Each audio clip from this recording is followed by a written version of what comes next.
Hey friends, hey. So we're not doing a prayer video today, but I do have something that I want to share. A while back, I was reading, right? And I was reading about Rahab. We all know who Rahab is. Rahab was a prostitute. She basically helped the spies when Joshua sent them in to scope out the promised land, all of that good stuff, right? And I was reading and I got to asking God, why Rahab? And I encourage you to start asking the Lord questions when you start reading the word, because sometimes not everything is in the word, and sometimes you got to read between the lines, and sometimes you got questions and only God knows the answers, and he'll tell them to you if you want to know. So with that being said, I asked God, I said, why Rahab? Why a prostitute? Because from my recollection, he didn't really require her to get right before he used her, right? So God said something that blew my mind. He said, because she had a certain skill set that I needed to use. Like, come again? And basically what God shared with me was Rahab had a skill set that was necessary for what was going on at that particular point in time. See, Rahab was a prostitute.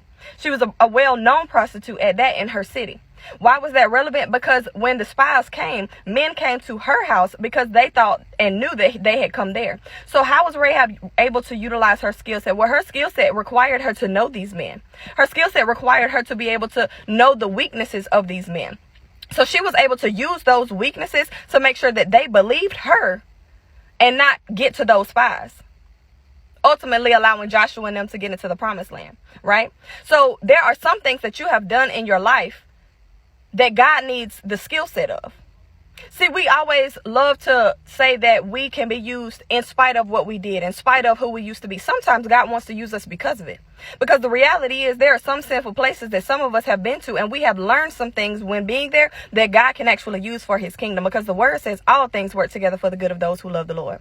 So with that being said, he can utilize those skill sets that you used and that you learned when you was in sin doing sinful things to be an asset to the kingdom. Because at the end of the day, God don't always need somebody perfect. He needs somebody real. He needs somebody savage. He needs somebody cutthroat.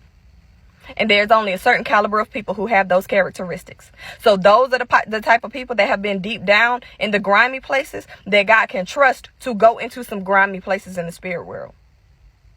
So friend, I just want to encourage you today that you have done some things. Yes, some people might even be holding it over your head, but I want you to be encouraged knowing that God can use the skill set that you learned when doing whatever those sinful deeds was that you was doing.